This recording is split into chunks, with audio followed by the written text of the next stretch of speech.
जहां भगवान कृष्ण ने जन्म लिया। अपने नन्हे नन्हे कदमों से घूम घूम कर जिस पावन ब्रजरज को इतना पवित्र किया, अनेकों लीलाएं करके उस नटखट कान्हा ने जहां सबका मन जीत लिया, आज उसी पावन ब्रज भूमि पर हम चैनल दिव्या के साथ आपके साथ हैं।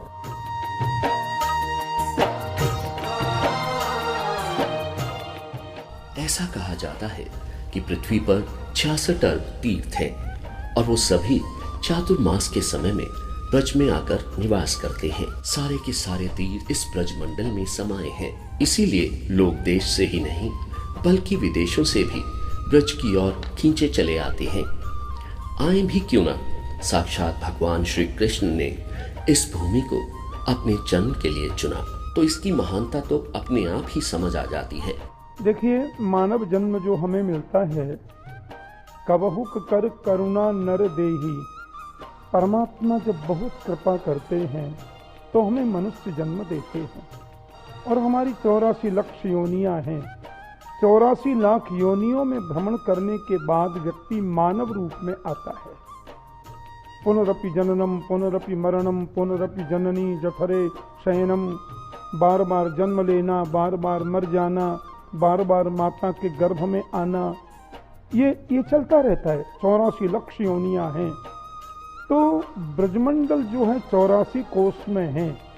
यदि 84 कोस के ब्रजमंडल की हम परिक्रमा दे लें या 84 कोस के ब्रजमंडल में हम भ्रमण कर लें तो 84 लाख योनियों में हमें जाना नहीं पड़ता।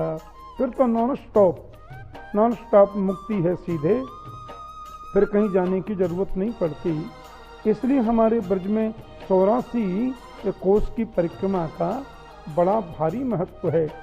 84 कोस की परिक्रमा हजारों लाखों की संख्या में लोग देते हैं और उससे आनंदित होते हैं। यही इसका मतलब है। ब्रज मंडल की 84 कोस की परिक्रमा हजारों वर्ष पुरानी है। तकरीबन 40 दिन में ये परिक्रमा पूरी होती है और इसका उल्लेख वेद पुराण में भी बताया गया है। ब्रज में आने वालों को एक अजब ही रस की अनुभूति होती है। इसीलिए एक बार यहाँ आने के बाद वो ब्रज की ओर बार बार खींचा चला आता है। ब्रज में मन लगा लेने के बाद फिर इस दुनियादारी से सारे मोह आलोप हो जाते हैं। हो भी क्यों ना, भगवान श्री कृष्ण का प्रेम ही कुछ ऐसा है। सभी लोग भगवान के धाम की परिक्रमा करना चाहते हैं और यही कामना करते हैं कि वो भगवान की भक्ति में डूबे रहें। इसी तरह 84 कोस ब्रजमंडल परिक्रमा एक ऐसा माध्यम है जिससे सभी को एक सुनहरा अवसर प्राप्त होता है ब्रज में विस्तारित भगवान की लीला स्थलियों के दर्शन करने का, ब्रज के भगवदीय स्थलों पर पूजा अर्चना करने का एवं विभिन्न प्राकृतिक कुंड जलाशयों के जल में स्नान व आचमन करने का। ऐसी मान्यता है कि जो भी इस 84 कोस परिक्रमा को करता है और श्री कृष्ण की लीला स्थलियों का दर्शन करता है तो उसको जन्म मरण रूप 84 योनियों से मुक्ति प्राप्त हो जाती है। भक्ति मार्ग में अग्रसर होने की बहुत ही अहम सीढ़ी है ब्रज मंडल परिक्रमा। पूरा ब्रज 84 कोस में है और भक्तजन उनका भाव जब बनता है तो लगता है कि हम देखें, हम दर्शन करें, हम अनुभव करें कि हमारे पार ब्रह्म परमेश्वर कन्हैया रूप में कहाँ कहाँ क्या क्या लीलाएं करते रहे। तो समूचे ब्रज में 84 कोस में जहाँ जहाँ हमारे प्रभु की लीलाएं हुई होती हैं, वह स्थान आज भी रसिकों भक्तजनों की आस्था का केंद्र, श्रद्धा का केंद्र, भाव का केंद्र बने हुए हैं और मन होता है उनका कि हम जाएं।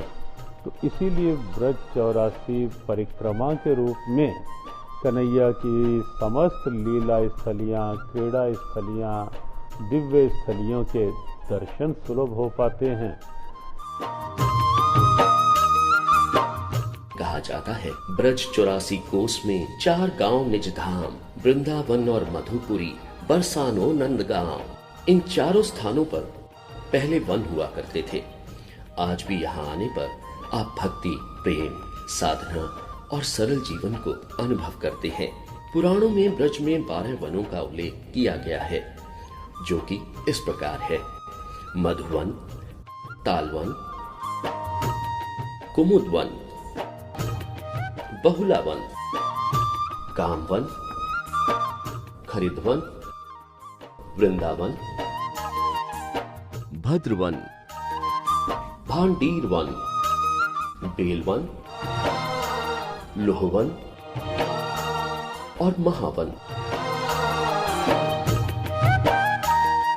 महावन बाकी सभी वनों की अपेक्षा बहुत ही बड़ा व विशाल है, जिसके अंदर गोवर्धन, बरसाना, नंदगांव, गोकुल, कोकिलावन, संकेत, मानसरोवर आदि 24 उपवन थे।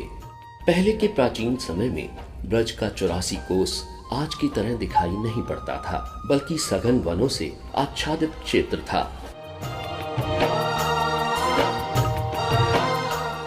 यमुना महारानी हमारे ठाकुर की पटरानी। इसके आंचल, इसके किनारे पर बैठते ही एक अलग से आनंद की अनुभूति होती है। ये वही यमुना महारानी है जहां हमारे लाडले भगवान कृष्ण ने अनेकों बाल लीलाएं की थी।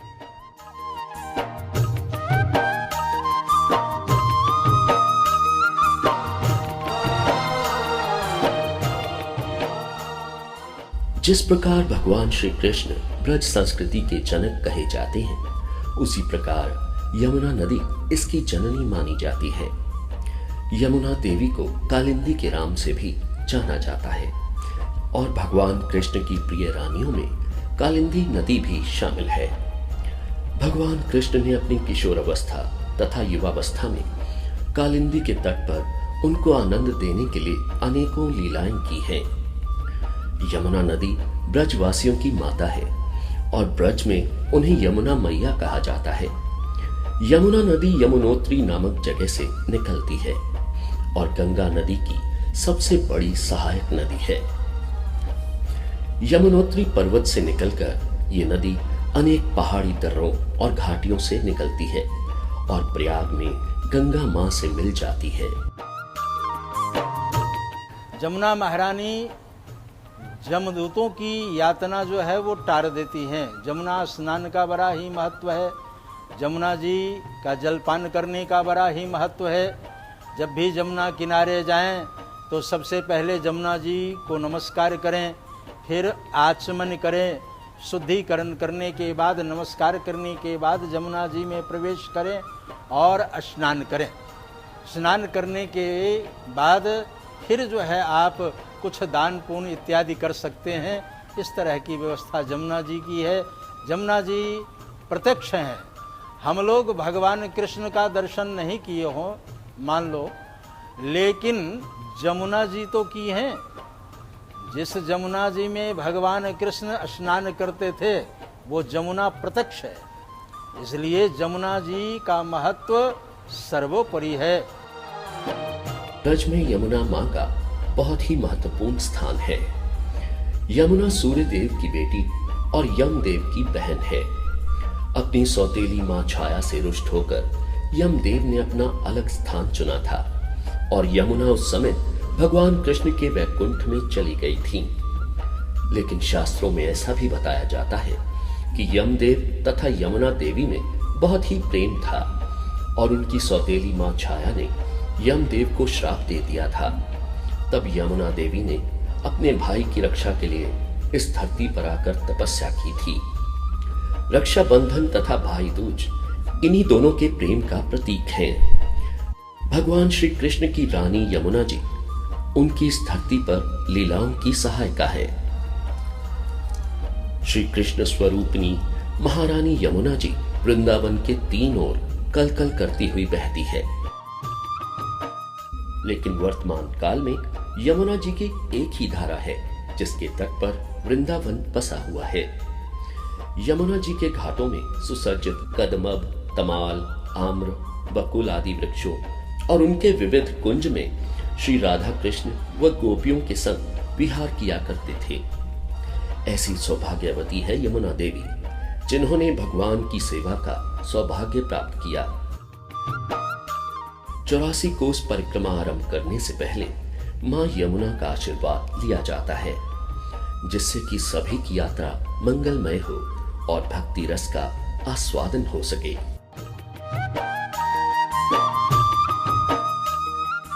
ऐसी मान्यता है कि ब्रज की 84 कोस की यात्रा को आरंभ करने से पहले यमुना देवी से आशीर्वाद लेना चाहिए व उनकी पूजा करनी चाहिए, जिससे कि सभी को यात्रा में भक्ति रस की अनुभूति हो सके। इसी श्रृंखला के अंतर्गत चैनल दिव्य के senior vice president Shri Manjeet हंस जी यमुना देवी के तट पर पहुंचे और उनका पूजन कर उनका आशीर्वाद प्राप्त किया और उनसे प्रार्थना की, जिससे हर एक व्यक्ति जो चैनल के साथ जुड़कर इस परिक्रमा का भागीदार होगा, उसको भक्ति और प्रेम की प्राप्ति हो सके।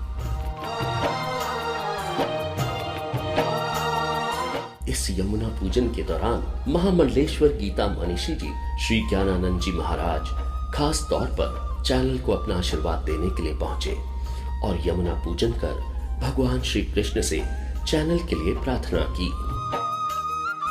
ब्रज 84 परिक्रमा का दिव्य दर्शन दिव्य चैनल के माध्यम से सुदूर क्षेत्रों में जन जन तक सबके भीतर यमुना जी के प्रति भावों के प्रति वास्तविक सद्भाव के प्रति एक प्रेरणा बने। बहुत बहुत शुभकामना, मंगल कामना। जय श्री कृष्ण, जय श्री राधे।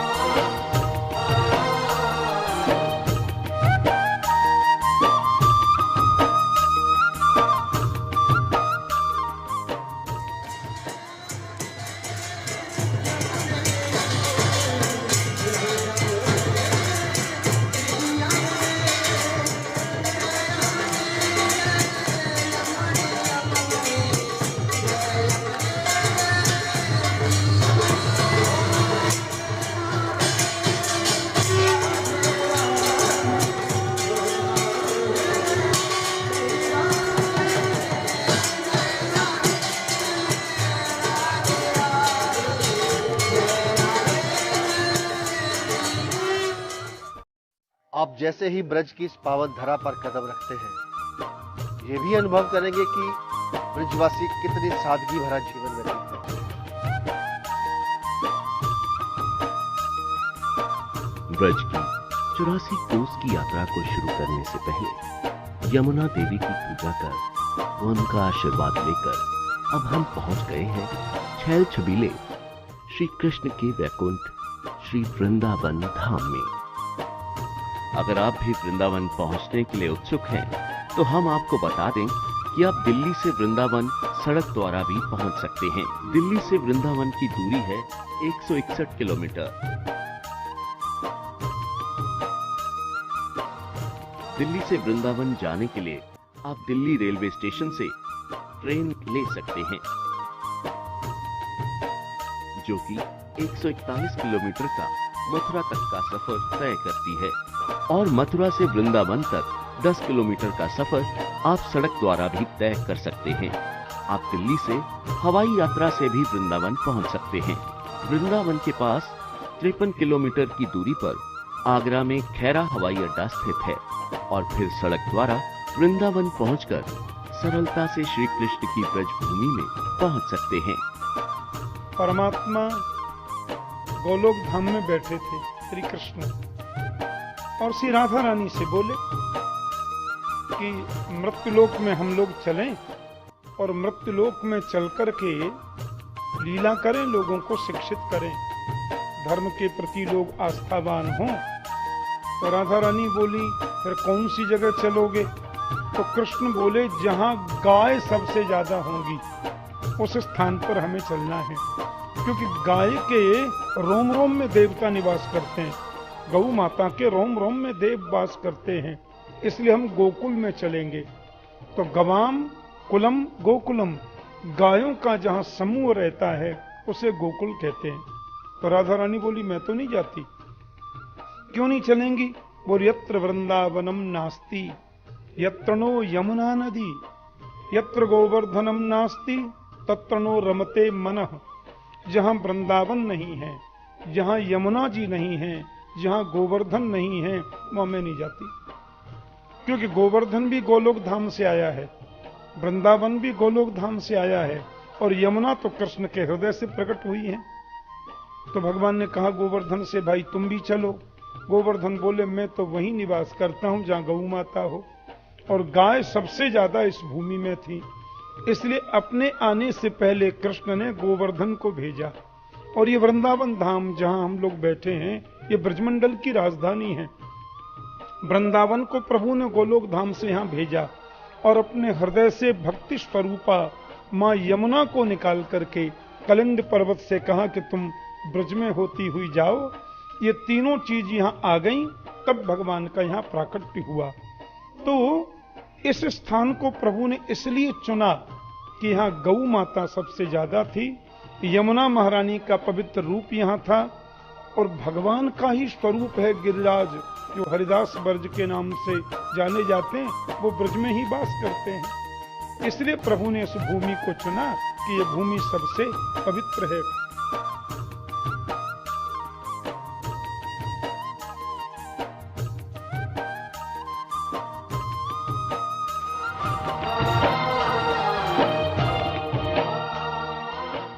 वृंदावन यमुना के तट पर विराजमान है। वृंदावन का नाम जीभा पर आते ही मन पुलकित हो उठता है, और श्री कृष्ण के प्रेम को आतुर मन भाव विभोर हो जाता है। मनोहारी छवि आंखों के सम्मुख हो जाती है।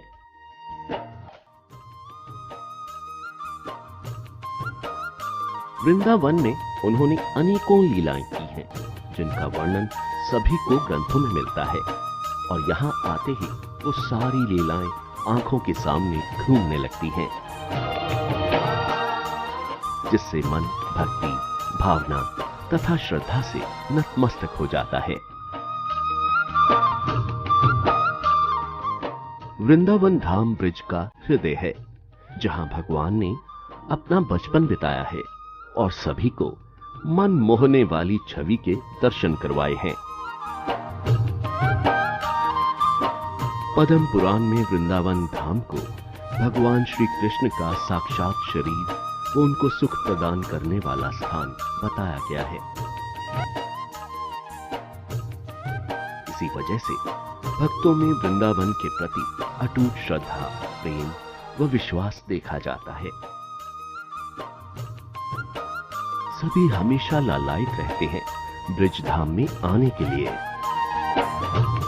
वृंदावन में आने वाले लोग वृंदावन में संत, महात्मा, गुरु, कथाकारों से प्रेम की दीक्षा मांगते हैं। और ये सच है, यही वो भूमि है जिस भूमि में प्रेम की दीक्षा या प्रेम की दीक्षा उस निराकार ब्रह्म को ब्रज की गोपियों के द्वारा दी गई। एक ऐसा प्रेम जो कि पूरे ब्रह्मांड में अवर्णीय है, निस्वार्थ है, निश्चल है, जिसमें कोई कपट नहीं है।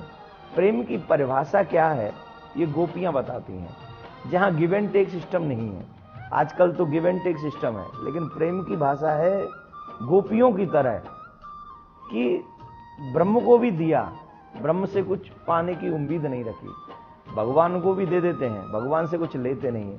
तो ऐसी पावन ब्रजभूमि, ऐसा वृंदावन, जहां ब्रज की हर एक गली में आपको कहीं ना कहीं भगवान की लीलाओं का दर्शन हो जाता है, हर एक रूप में, चाहे वो कदम्ब के रूप में, चाहे वो जमुना के तट में, चाहे वो हमारे निधिवन में, चाहे यहाँ के पृथ्वी पे जो रज है उस रज पे भी, क्योंकि इस रज का भी भोग भगवान ने लगाया है।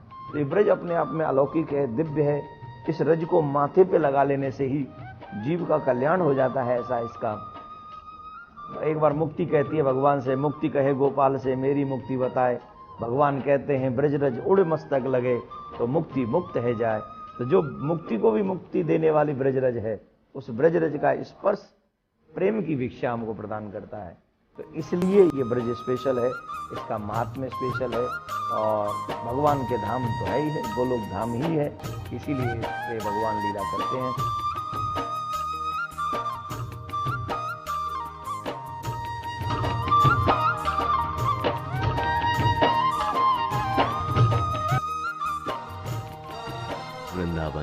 सुंदरता से घिरा हुआ है। हर ओर यमुना का जल, कुंजों में भांति भांति के पुष्पों से शोभित लता पत्ता, ऊंचे ऊंचे घने वन वृक्ष, ये सब मन में उल्लास भर देते हैं। चारों ओर की हरियाली मन में शीतलता भर देती है और हर जगह पर आप श्री कृष्ण का स्मरण कर सकते हैं, उनके दर्शन कर सकते हैं।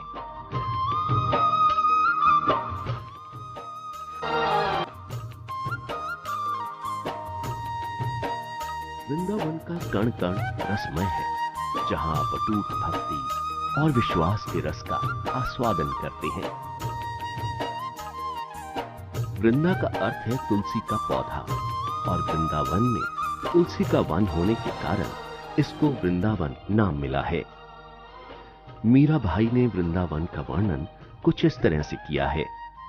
आली मोहे लागे वृंदावन नीको, घर घर तुलसी ठाकुर पूजा, दर्शन गोविंद जी को, निर्मल नीर बहती यमुना को, भोजन दूध दही को, रतन सिंहासन आप विराजे, मुकुट धर्यो तुलसी को, कुंजन कुंजन फिरत राधिका, शब्द सुनत मुरली को, मीरा के प्रभु गिरधर नागर, भजन बिना नर फीको।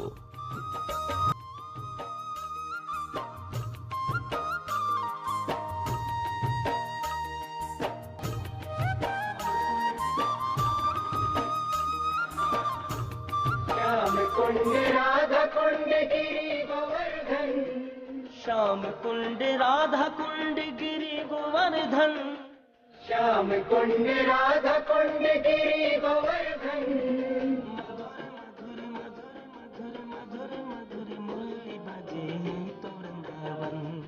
मधुर मधुर मुरली बजे यही तो वृंदावन। आओ सब मिलकर, आओ सब मिलकर, दिव्य परिक्रमा ब्रज 84 कोस की, ओ ब्रज 84 कोस की।